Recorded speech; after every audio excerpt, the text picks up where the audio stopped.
Hello बच्चों, अब हम करेंगे question number 5। Sauti borrowed 40,960 rupees from bank to buy a piece of land. यानी सौती ने बोरो किए हैं बैंक से रुपीज़ 40,960 रुपीज़ ज़मीन खरीदने के लिए। If the bank charges 12 whole number 1/2% per annum. Bank के रेट आपको गिवन है कंपाउंडेड हाफ ईयरली, यानी हाफ ईयरली वाला आपको फॉर्मूला लगाना है। What amount will she have to pay after 1 whole number 1/2 years. What find the interest paid by her. क्या क्या आपको गिवन है ये आपको बताना है, यानी प्रिंसिपल आपको गिवन है, यानी कितने रुपीज़ आपने बोरो किए हैं। कितने बोरो किए हैं सौती ने? 40,960 रुपीज़ इन्होंने बोरो किए हैं। रेट ऑफ बैंक चार्जेस कितना है, यानी रेट कितना है? रेट आपको गिवन है 12 होल नंबर 1/2% आपको रेट गिवन है। तो इसको सिंपल फ्रैक्शन में करेंगे। 12 2 24 और 24 में 1 ऐड कर देंगे, कितना हो गया? 25/2% रेट आपको गिवन है। उसके बाद बोला गया है कि टाइम आपको कितना गिवन है। टाइम है 1 होल नंबर 1/2, यानी time whole number 1 whole number 1/2 years. तो इसको भी सिंपल फ्रैक्शन में करेंगे। 2 की मल्टीप्लाई 1 से करेंगे, 2 1 2 और 2 में 1 ऐड कर देंगे, कितना हो गया? 3, यानी 3/2 ईयर्स। और आपको क्या बताना? अमाउंट बताना। फाइंड व्हाट अमाउंट और इंटरेस्ट, यानी इंटरेस्ट का मतलब वही है, कंपाउंड इंटरेस्ट आपको बताना है। तो अमाउंट का फॉर्मूला लगाएंगे, इक्वल टू होता है प्रिंसिपल ब्रैकेट में 1 प्लस रेट अपॉन 100 की पावर n कर देंगे। ये अभी तक हमने फॉर्मूला हम लगाते आए हैं, पर यहाँ पे क्वेश्चन में क्या बोला गया है? हाफ ईयरली का लगाना है। तो हाफ ईयरली जहाँ पे आ जाए तो टाइम को हम क्या करेंगे? 2 से मल्टीप्लाई कर देंगे। टाइम को 2 से मल्टीप्लाई करेंगे और रेट को भी हम क्या करना? 100 को भी हमें 2 से मल्टीप्लाई करना है। हाफ ईयरली जहाँ पे आ जाए तो 2 की जगह 2 टाइम्स आपको मल्टीप्लाई करना रहेगा। बस ये हाफ ईयरली का फॉर्मूला लग जाएगा। अब इसमें वैल्यू पुट कर देते हैं। वैल्यू कितनी है? 40,960 रुपीज़ आपको गिवन है। 1 प्लस रेट कितना गिवन है? आर मतलब रेट। रेट 25/2%, यानी 25/2% आपको रेट गिवन है। डिवाइड करने की 2 की मल्टीप्लाई 100 से करेंगे, कितना हो गया? अब अलग अलग लिख लेते हैं। 2 मतलब मल्टीप्लाई 100। अब n की वैल्यू कितनी है? 3/2, यानी 3/2 और मल्टीप्लाई में कितना है? 2। इसमें देखिए 2 से 2 आपका कैंसिल हो गया। अब फिर से देखिए 40,960 रुपीज़ ब्रैकेट में 1 प्लस। अब देखिए 2 कहाँ है? डिनोमिनेटर में है। 2 क्या है? फ्रैक्शन, इस फ्रैक्शन के डिनोमिनेटर में है। तो इस 2 को हम नीचे की तरफ लिख लेंगे, यानी लिखेंगे 25।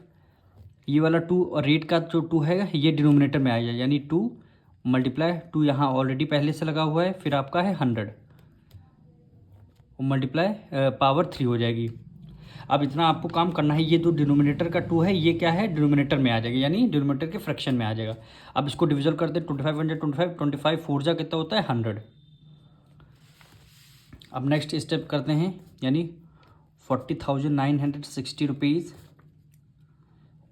अब मल्टीप्लाई का साइन लगाएं, यानी 4 2 2 जा कितना होता है? 4 और 4 4 जा 16 और 16 की मल्टीप्लाई 1 से करेंगे। 16 1 जा 16, 16 में 1 ऐड कर देंगे 17, यानी 17 अपॉन कितना हो गया जाएगा? 16। और पावर कितनी हो जाएगी? ये पावर कितनी लिखी? क्यूब। यहाँ तक आई होप कि सभी लोगों को समझ में आया होगा। अब इसको 3 टाइम्स आपको मल्टीप्लाई करनी, यानी 40,960 मल्टीप्लाई इसको 3 टाइम्स करना हो क्योंकि पावर 3 है, यानी 17/16 मल्टीप्लाई 17/16 मल्टीप्लाई 17/16। अब आपको क्या करना है? 16 को ये नंबर डिविजिबल करना है। तो हम डिविजिबिलिटी रूल लगा के यहाँ देखेंगे, यानी डिविजिबल करके देखेंगे। 16 4 0 9 6 0। इसको हम 16 से यहाँ डायरेक्ट डिविजिबल करके देना है, यानी 16 2 जा कितना होता है? 32। 10 में से 2 गया 8 आएगा, और यहाँ पे क्या आएगा? 0 आ गया। हमने 9 को राइट डाउन किया। अब 16 की टेबल में देखना है 89 आ रहा है। इसे 16 5 जा क्या होता है? 80। 16 5 जा क्या होता है? 80। यहाँ पे क्या बचा? 9 बचा। फिर हमने 6 को हमने राइट डाउन किया। 16 6 जा क्या होता है? 96। ये आपका रिमाइंडर 0 आ गया। अब यहाँ पे 0 बचा तो यहाँ पे 0 लगाएंगे, ये आपका आंसर आ गया। यानी 16 की टेबल में 2560 से ये नंबर डिविजल हो रहा है, यानी कितने टाइम्स में 2560, यानी 2560। अब फिर से हम डायरेक्ट देखेंगे ये नंबर फिर से हमारा 16 से डिविजल हो रहा है। फिर से हम 16 से करेंगे, इधर करके देखते हैं। यानी 16 से कितना 2560, यानी 2560। फिर से हम करेंगे 16 1 जा 16 आया, 15 यहाँ पे बचा 15 में से 6 गया 9, ये आपका 0 आ गया, और ये 6 और 16 6 जा तो 96 रिमाइंडर हमारा 0 बच गया, तो यहाँ पे 0 आ गया। कितने टाइम्स में गया 160 टाइम्स में, यानी ये कितने टाइम्स में आ जाएगा 160 टाइम्स में। अब 16 1 जा 16 और 16 1 जा 16, एक 0 बच गया। अब यहाँ पे करते हैं 17 का स्क्वायर होता है आपका, 17 का स्क्वायर कितना होता है 289, यानी 17 से 17 की जब हम मल्टीप्लाई करेंगे तो 289 होता है। एक 17 हमारा बच गया, और फिर हमारा क्या बचा यहाँ पे 10 है। 289 की मल्टीप्लाई जब आप 17 से करेंगे तो इसका आंसर आएगा 4913। 17 की मल्टीप्लाई 289 से 4913 आएगा, और लास्ट में 0 है तो आपने 0 लगा लिया। ये आपका क्या आ गया, अमाउंट निकल के आ गया। अभी आपको निकालना है कंपाउंड इंटरेस्ट, यानी इंटरेस्ट।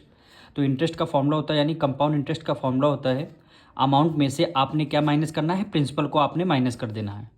यानी अमाउंट कितना आया 49130, माइनस करना है प्रिंसिपल हमारा कितना गिवन है 40,960 रुपीज़, यानी 40,960 रुपया आपको क्या है गिवन क्या है।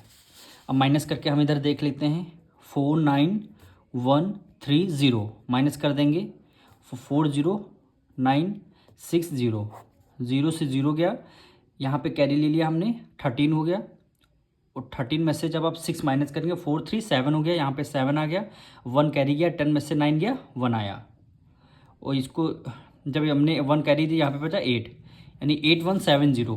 कंपाउंड इंटरेस्ट आपका कितना निकल के आया 8170। ये आपका कंपाउंड इंटरेस्ट निकल के आ गया, और ये आपका अमाउंट है। अब मिलेंगे नेक्स्ट वीडियो में।